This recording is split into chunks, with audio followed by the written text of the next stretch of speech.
Hello, you. You're listening to A History of Italy Update.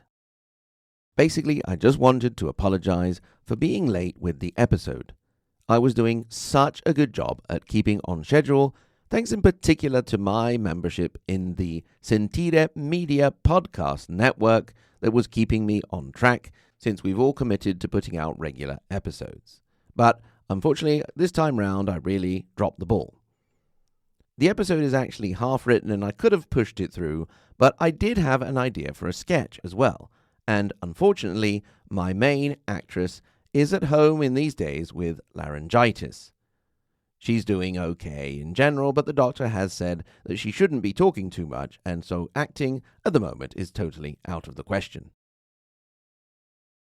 She's doing okay in general. School is a bit tough, but she's on the books and she's doing a great job of it.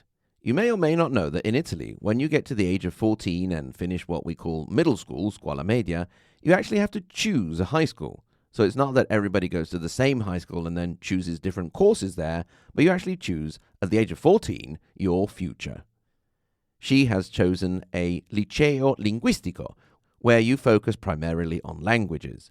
Other choices are, for example, sciences, humanities, or you can choose one of the other two levels of schools, which are the tecnici schools, where you usually learn some sort of trade, and the professional schools, which are very much focused on trade with very little academics.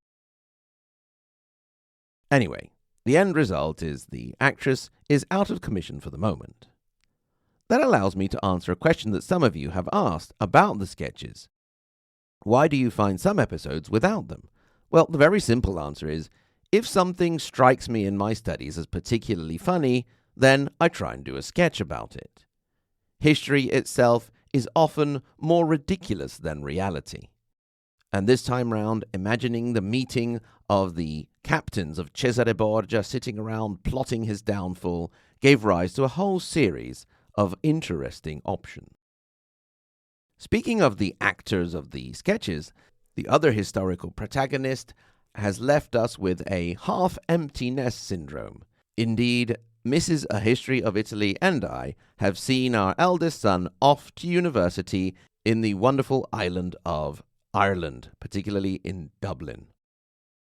Going to study in the UK after Brexit was totally out of the question for us poor little Europeans. He's doing very, very well there and really enjoying his university, where he is studying design for film. He is part of the brain drain that Italy has suffered from for quite a long time now. Many of our younger talents leave the country where they find there is no real opportunity. Youth unemployment in Italy is around 18.3% in the most recent results. And that's not considering people that have simply given up and are not in any kind of education or employment. This at a time when, ironically, requests to move to Italy have increased considerably, especially from the US in recent times. So basically, there's no real future for young people here, but if you're coming to spend your pension money here in Italy, perhaps buying and doing up a Tuscan villa or a trullo in Puglia, or, if you're interested, we're selling an old watermill up in the Apennines, you're more than welcome. Although youth unemployment at 18.3% is quite high, it is actually down, one of the very small victories that our government can point to. You will remember that for the last 2 years, Italy has been under the furthest right government we've had, with Meloni's Fratelli d'Italia, Brothers of Italy party, leading a coalition government that includes also the League, La Lega of Matteo Salvini, and Berlusconi's old Forza Italia, Go Italy party. The leader of that party is, of course, not Berlusconi, who is dead, but Tajani, Antonio Tajani, although the influence of the Berlusconi family is still there. The improvement in employment percentages is one of the little tweaks and improvements that the government can point to. Also, we haven't descended into a total fascist regime, as some feared. There are some worrying signs, such as members of the Meloni government and local government being caught doing fascist salutes, and the Presidente del Senato, the President of the Senate, so something akin to the Speaker of the Senate, having fascist memorabilia in his home. There are also some annoying signs of annoyance with critical journalists, as well as a couple of incidents of the police being a little bit too enthusiastic in putting down student protests. Although the government has seemed to make some improvements here and there, the general appreciation levels for Giorgia Meloni, the first female prime minister in Italian Republican history, have gone down to about 42%. It must be said that fixing Italy is a daunting task for any government of any colour, dealing with decades of rampant corruption, tax evasion, and government inefficiency. Plus an ever-widening age gap. The average age in Italy is getting older and older, and we don't have enough young people to support the welfare and health system, which is visibly starting to crack.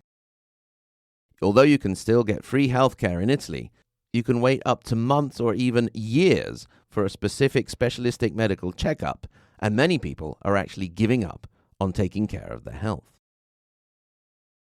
Even traditional anti-immigration politicians, such as the governor of Veneto, a long-standing League member, have started to acknowledge the need for a regulated immigration policy that allows more people to come and support our welfare system.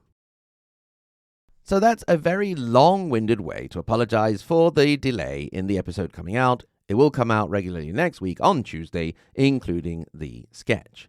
There has also been that usual annoying work business that gets in the way of all my podcasting.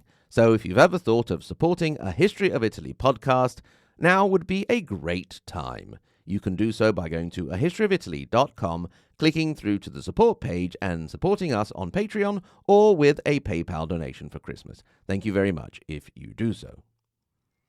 There are some very interesting teaching work opportunities coming up. My day job is teaching English, thanks to projects coming from European funding. So thank you, Europe, for paying my salary.